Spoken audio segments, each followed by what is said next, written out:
भैयासाहेब तुम्ही म्हणजे सभेत असं म्हणता की आमचा सभापती होणार जंत बांधला होता आणि मामाचं स्वप्न पूर्ण होणार. मामांचं स्वप्न पूर्णच होतं. फक्त 5 वर्षाचा खंड जो पडला होता ते आम्ही परत भरून काढला. माझ्या सर्व सहकाऱ्यांच्या वतीनं मी सांगतो, या राज्याचे मुख्यमंत्री आदरणीय देवेंद्रजी फडणवीस साहेब असतील, पालकमंत्री आदरणीय जयकुमार गोरे साहेब असतील,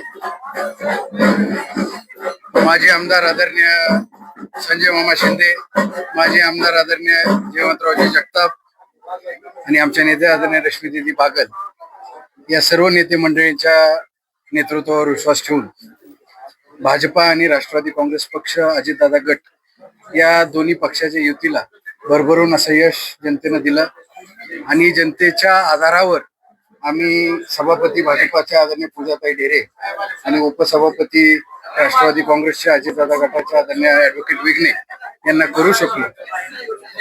या निमित्तानं मी प्रथमतः मला श्रद्धांजली अर्पण करायची या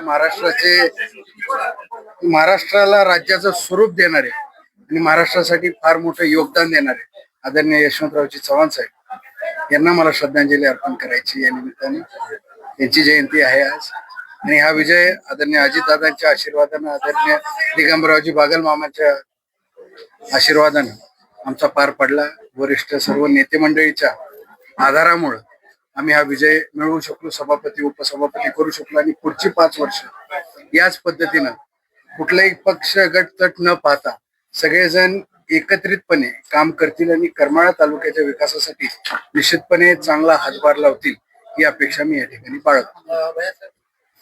राष्ट्रवादी 4 उमेदवार आणि भाजपचे 4 उमेदवार निवडून आलेले आहेत. आता सध्याचं धोरण असंच आहे, भाजपाचा सभापती उपसभापती राष्ट्रवादी काँग्रेसचा, त्यामध्ये आदरणीय रश्मीदीदी बागल, आदरणीय संजय मामा शिंदे यांचा विचार चाललेला आहे की जे वरिष्ठांपर्यंत सुद्धा प्रस्ताव देणार आहे की सर्वच सदस्यांना समान संधी भेटेल आणि काम करण्यासाठी योग्य त्यांना स्वरूप निर्माण करून दिलं जाईल, यासाठी प्रयत्नशील आहेत. ते विचाराधीन आहे हा प्रस्ताव. निश्चितपणे आदरणीय जयकुमारजी गोरे साहेबांच्या, आदरणीय देवेंद्र फडणवीस साहेबांच्या कानावर घालून यावर योग्य मार्ग काढला जाईल. कोणत्या समस्यावर प्रामुख्याने पंचायत समितीतून काम होईल?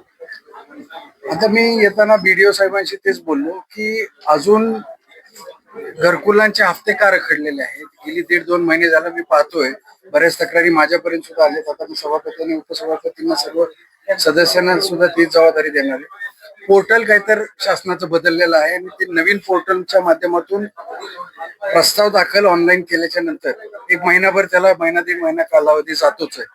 हा वेळ कसा कमी करता येईल जेणेकरून खंड पडणार नाही गोरगरिबांच्या बांधकामामध्ये. पंतप्रधान आवास योजना असेल, रमाई योजना असेल, वेगवेगळे जे घरकुलाच्या योजना आहेत याचा लाभ सुरळीतपणे नागरिकांना, ग्रामस्थांना घेता येईल, गरजू व्यक्तींना घेता येईल, यासाठी आमचं लक्ष केंद्रित असणार आहे. महत्वाचं जे आहे, करमाळा तालुक्यामध्ये आज पिण्याच्या पाण्याची जी समस्या सुरू आहे, आता उन्हाळा वाढल्यापासून जे आम्ही बघतोय, इतका पाऊस पडून सुद्धा आत्ताच कुठे टँकरनी पाणी देण्याची वेळ येत आहे. तर तेवढ्यासाठी जे जलजीवनची कामं बंद पडली, जलजीवनची कामं पूर्ण झाली, पण जलजीवनचं सोर्स असताना पाणी उचलायचं कुठून आणि ते पाणी पुरवायचं कसं, हा प्रश्न मोठा आहे. त्याच्यावर आम्ही निश्चितपणे विचार करणार आहोत.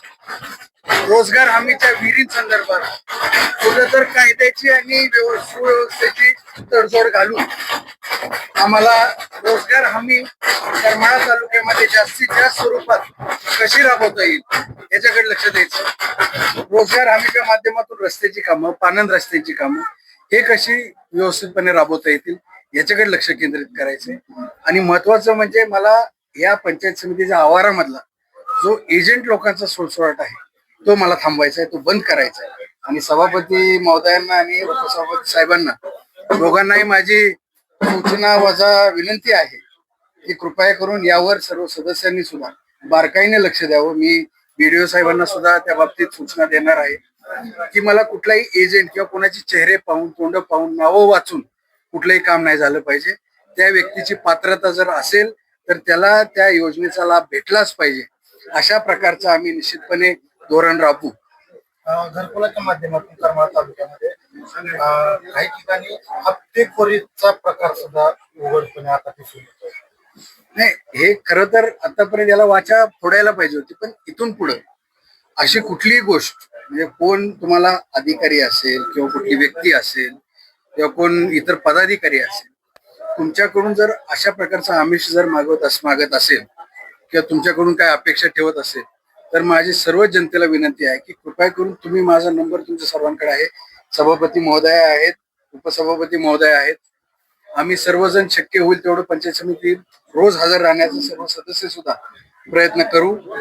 पण दर शुक्रवारी सकाळी 10 वाजल्यापासून संध्याकाळी 5 वाजल्यापर्यंत दर शुक्रवारी करमाळा तालुक्याचा जनता दरबार हा पंचायत समितीमध्ये भरवला जाईल.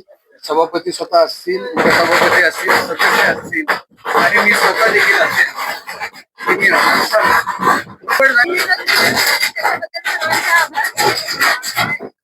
मला या पदासाठी प्रिन्स भाई यांनी तसेच आपल्या रश्मी दीदींनी आशीर्वाद दिले. आपल्या जनतेने वीट गटातली जी जनता आहे त्या लोकांनी दिलेल्या भरभरून आशीर्वादासाठी त्यांचे आभार मानते. तसेच वीट गटातील कार्यकर्त्यांचे पण आभार मानते. सर्व सन्माननीय सदस्य असतील त्यांचे आभार मानते. काय ग्रामीण भागामध्ये अनेक समस्या आहेत, त्यामध्ये प्रामुख्याने कुठल्या विषयांवर तुमचं लक्ष केंद्रित असतं?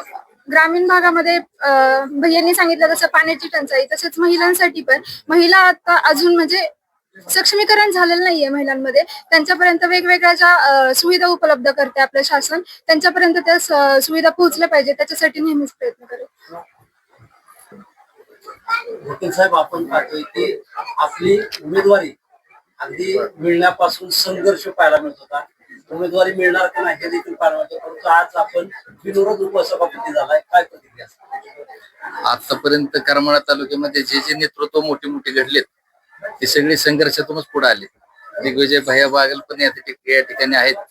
स्वर्गीय टिका मामांचं नेतृत्व जे पुढे आलं ना ते संघर्षातूनच आलं होतं. आणि आज मला फार आनंद होतोय की आमच्यासारख्या सर्वसामान्य माणसांना सभापती उपसभापती होण्याची संधी खरं तर ह्या नेतेमंडळींच्या ह्याच्यामुळेच आम्हाला प्राप्त झाली.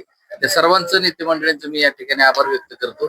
त्यामध्ये संजय मामा शिंदे असतील, आदरणीय जयवंतराव जगताप भाऊ असतील, आदरणीय रश्मी दीदी बागल साहेब असतील, आदरणीय प्रिन्स भाई असतील.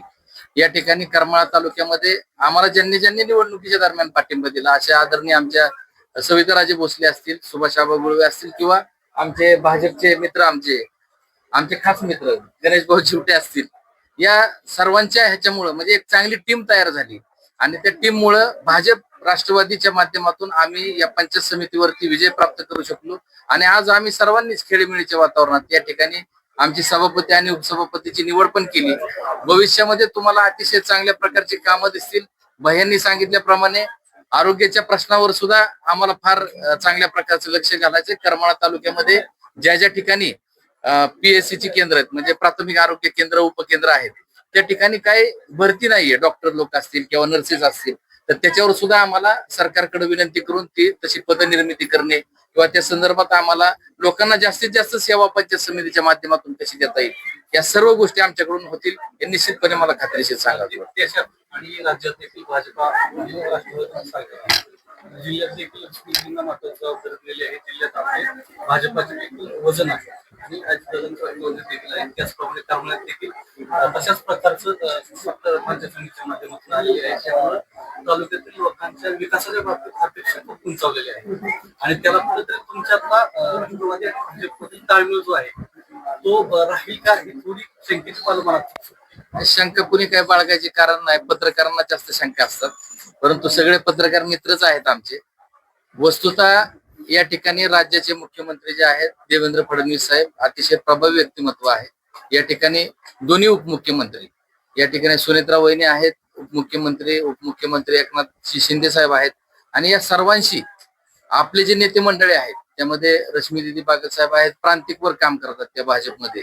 या ठिकाणी गणेश भाऊ चिवटे आहेत किंवा आमच्या या ठिकाणी दिग्विजय भैया बागल असतील किंवा अनेक नेते मंडळी जे आमचे आहेत, संजय मामा शिंदे साहेब असतील, या सर्वांची युती सरकारमध्ये फार मोठं त्या ठिकाणी वजन आहे. त्या माध्यमातून आम्हाला कामं आणायचे आणि करमाळा तालुक्यामधले रस्ते असतील, सिंचनाचे प्रश्न असतील किंवा पंचायत समितीच्या माध्यमातून गोरगरिबांची योजना असतील, सर्व काही कामं जास्तीत जास्त प्रमाणात, म्हणजे आम्ही जर 100% बोललो तर त्यातले 90% कामं कशी करता येतील त्या पद्धतीने आमचा सगळा अजेंडा राहील आणि त्या पद्धतीने आम्ही काम करणार आहोत. पंचायत समितीमध्ये याच धर्तीवर आता जो प्रश्न यांनी मांडला, सलोख्याचे संबंध सर्वांचे आहे आणि सलोख्याने सत्ता पार पाडणार. कारण की सभापती महोदया ह्या भाजपच्या उमेदवार होत्या, भाजपकडून निवडून आल्या होत्या. यांना सूचक हे राष्ट्रवादी काँग्रेस आहे आणि उपसभापती महोदय हे राष्ट्रवादी काँग्रेसचे उमेदवार होते, तिथून निवडून आले. त्यांना सूचक हे भाजपाचे आहे. त्यामुळे सलोखा निश्चितपणे सत्तेमध्ये काँग्रेस, राष्ट्रवादी काँग्रेस आणि भाजपाचा राहणार. त्यात आपण समज देतो की दर शुक्रवारी इथं जनता दरबार परंतु आपण पाहतोय की अनेक लोक पंचायत समितीमध्ये ग्रामीण भागातून कामासाठी येतात. परंतु इथं कुठं त्या जनतेसाठी पिण्याच्या पाण्याची सुविधा दिसत नाही. आता उन्हाळा आहे, तो प्रश्न पहिल्यांदा कसा सोडवणार? कुठं इथं मग मी तेच प्रश्न सांगितला ना, जलजीवनचे जे आज एवढे मोठे प्रकल्प उभा राहिलेले आहेत, म्हणजे राष्ट्रपती आपलं पंतप्रधान महोदयांचं म्हणजे स्वप्न होतं की वाडी वस्तीवर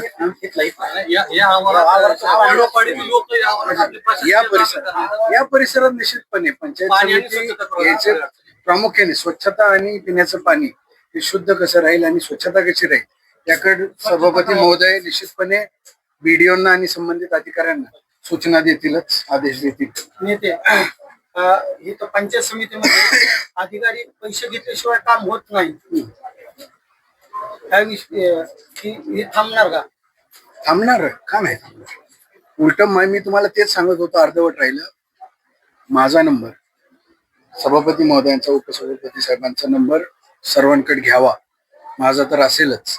आणि जिथं कुठं सामान्य जनतेची पिळवणूक होती, जिथं तुम्हाला वाटतं की कोण तुमच्याकडून पैशाची मागणी करते किंवा कुठल्या आमिषाची मागणी करत आहे किंवा कुठलं फेवर मागत आहे, तर निश्चितपणे तुम्ही आम्हाला सांगा. आम्ही तुमचे सेवक म्हणून निवडले तुम्ही आम्हाला, आणि तुमच्या त्या दिलेल्या संधीला पात्र राहून निश्चितपणे काम आम्ही करू.